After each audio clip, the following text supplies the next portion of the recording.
Hey everyone, in today's video I'm going to do something a little different. I'm going to explain to you how to play the Pokemon Trading Card Game.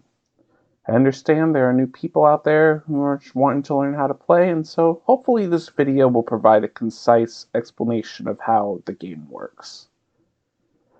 Now, the premise of the Pokemon Trading Card Game is that you and your opponent take on the role of Pokemon trainers, and you each use your Pokemon to take out the other player's Pokemon with their attacks. When you knock out an opponent's Pokemon, you get to take a prize card, which is one of 6 cards you set aside at the start of the game. And the objective of the game is to take all 6 of your prize cards. Of course, that's not the only way to win the game. You can also win the game if you manage to knock out your opponent's last in-play Pokemon, and you also win the game if your opponent is unable to draw a card from their deck at the start of their turn. Now, let's go over what's on a card. See, this is a typical Pokemon card. On the top, you can see it has the evolutions. From the corner, you have the evolution stage, which is either basic, stage 1, or stage 2.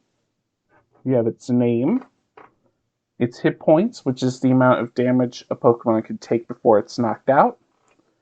And then you have its type, of which there are 10 currently in the game.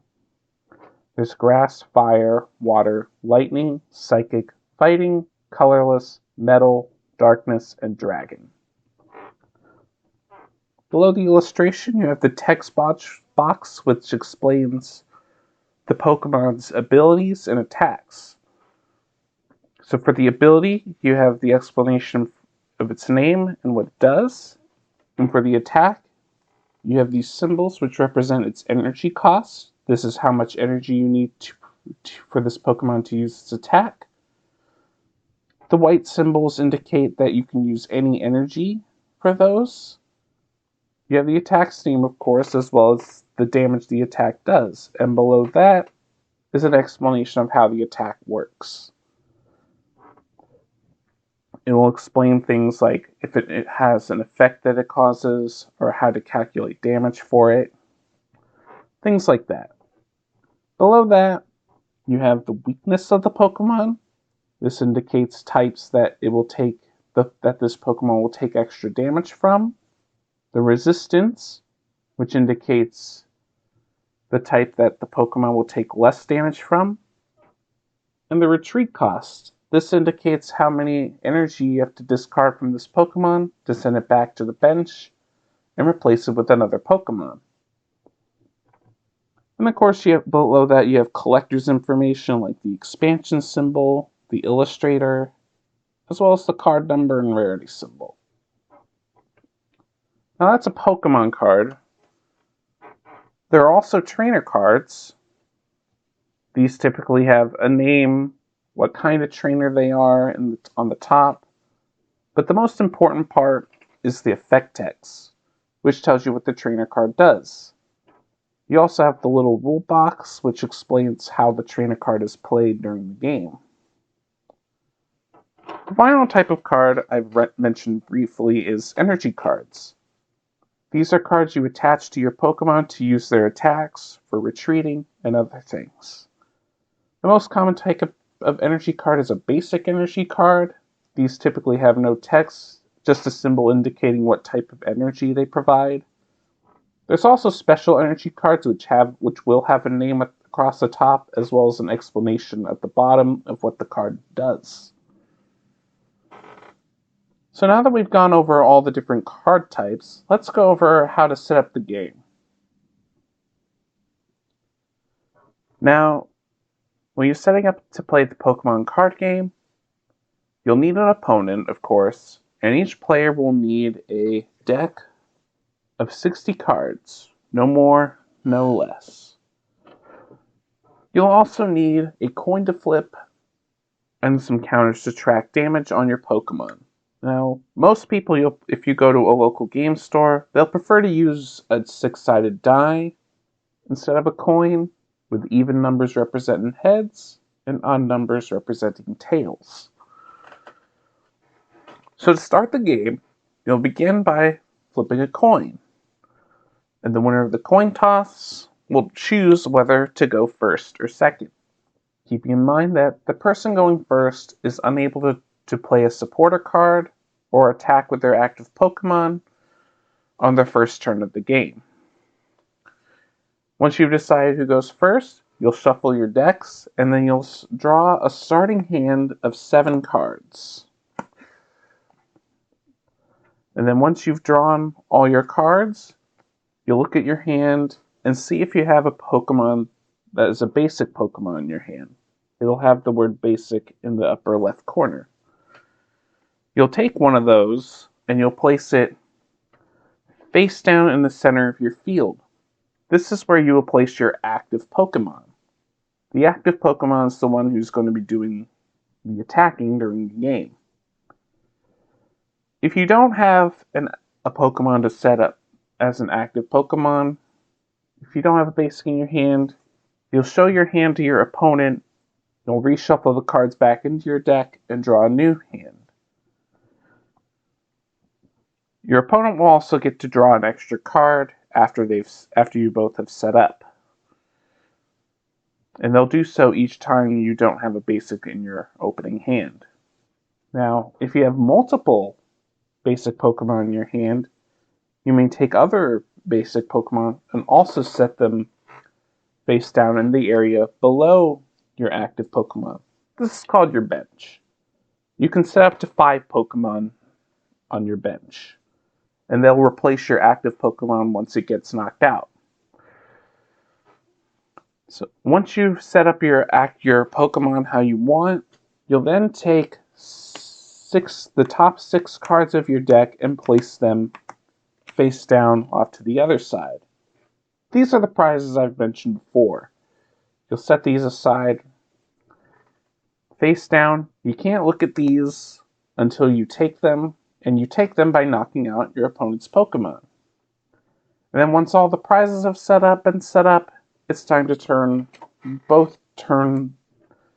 your active Pokemon and bench Pokemon over. And then you're ready to begin the game. Now that we've started a game, let's go over what happens on a typical turn. To start your turn, you'll draw the top card of your deck and add it to your hand. If you're unable to do this at the start of your turn, you lose the game, as I've mentioned before. Once you've drawn your card, you can do a ton of other things. One of the first things and perhaps the most important, is to take a basic Pokemon from your hand and put it onto your bench. Remember, you can have up to 5 Pokemon there,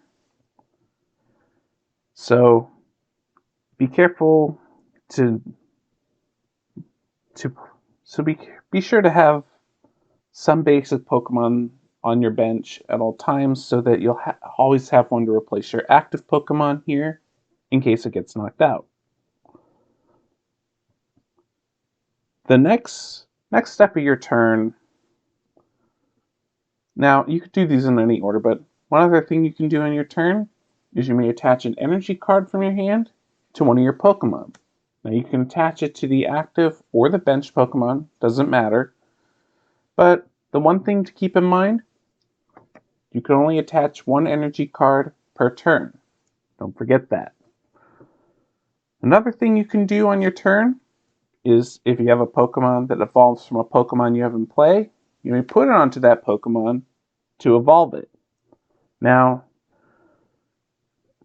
one thing to keep in mind is that you can't do this on your first turn of the game, and you can't evolve a Pokemon that you just played that turn. So if I just played this Sobble to the bench on this turn, I can't evolve it on the same turn.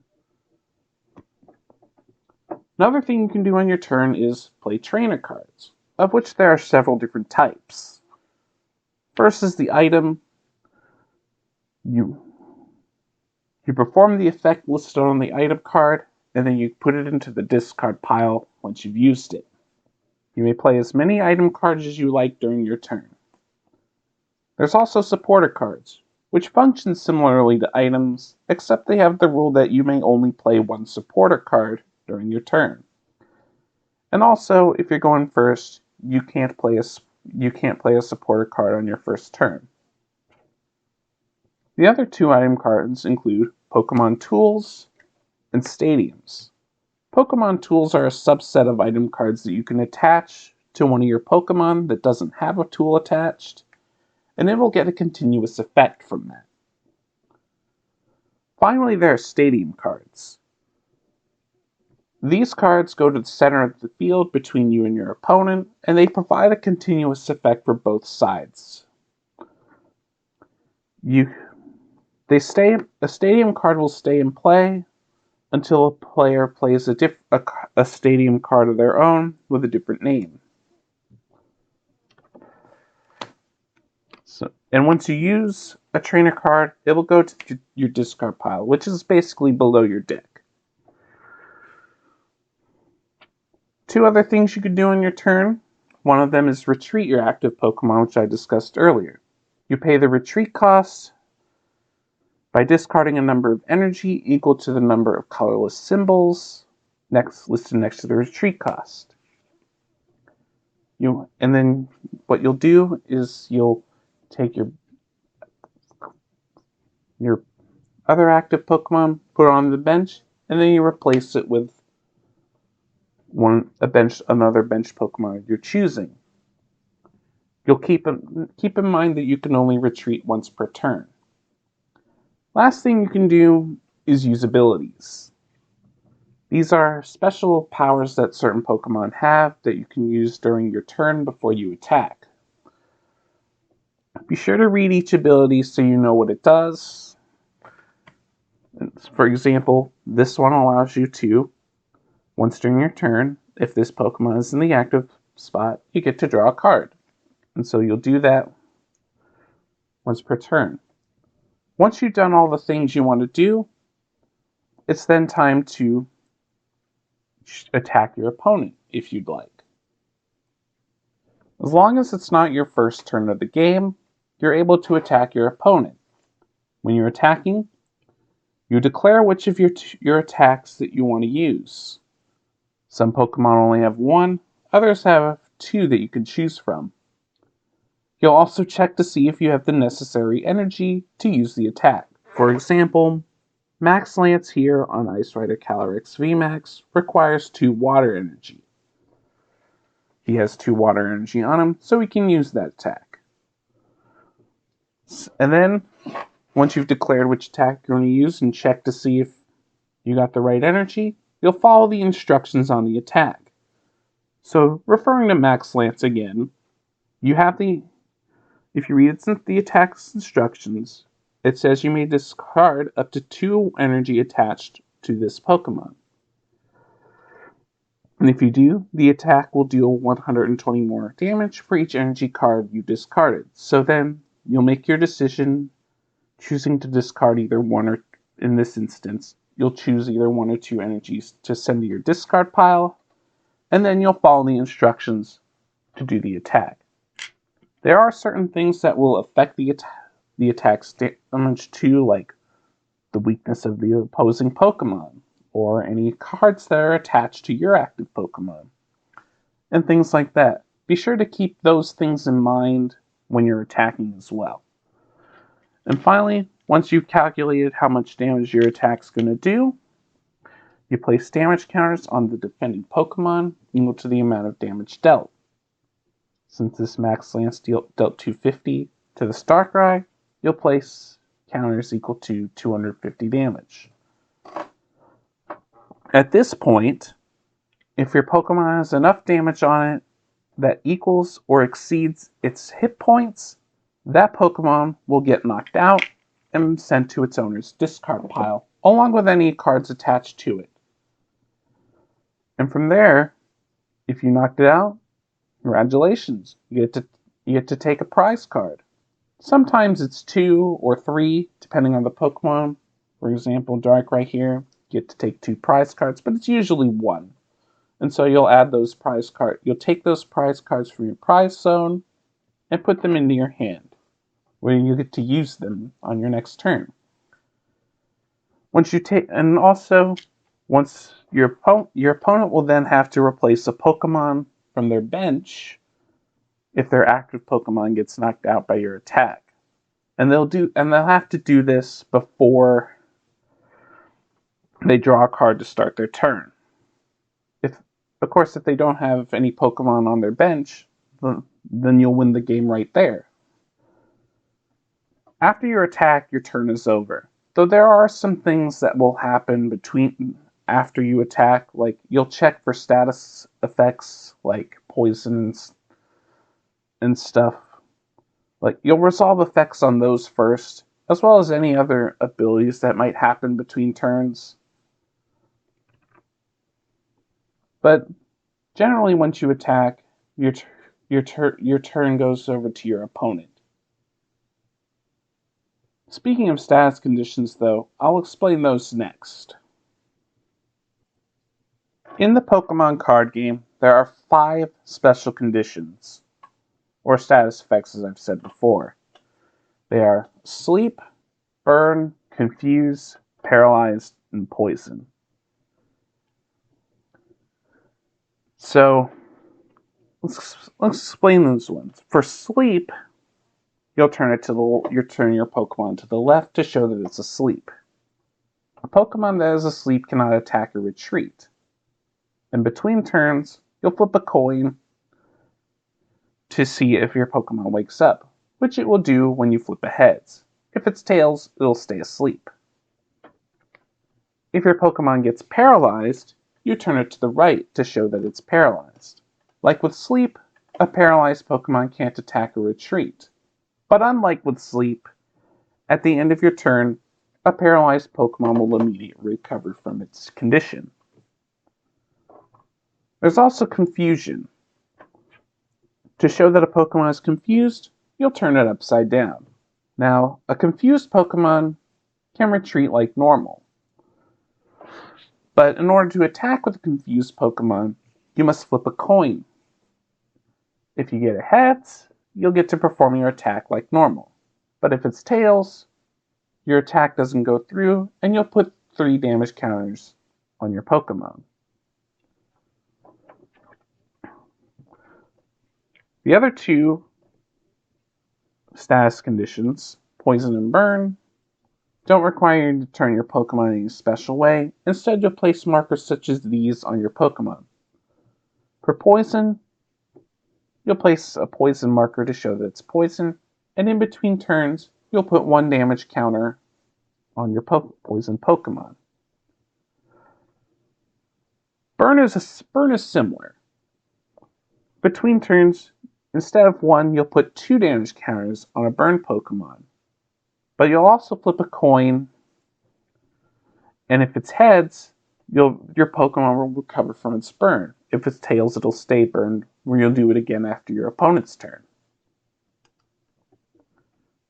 Now, a Pokemon can be poisoned and burned at the same time, but not necessarily asleep, confused, or paralyzed at the same time. If it's asleep and if a Pokemon is asleep and an attack would be paralyzed, then the paralyzed condition would replace it. Though, of course, an unfortunate Pokemon could be paralyzed, poisoned, and burned at the same time. So how do you get rid of status effects like these? Well, for one, you can retreat the Pokemon, and any status effects that are on it will go away. Also, if you evolve the Pokemon, status effects on it will also go away as well. And with all that talk about special conditions, that about wraps up this little tutorial on how to play the Pokemon card game. If you have any questions and you found this video helpful, consider leaving a like and leaving a comment. Definitely leave a comment if you have questions in case there's something you don't quite understand. Next video, I'm going to explain how to make a deck, so definitely look forward to that one. Until next time, good luck, have fun, and draw well.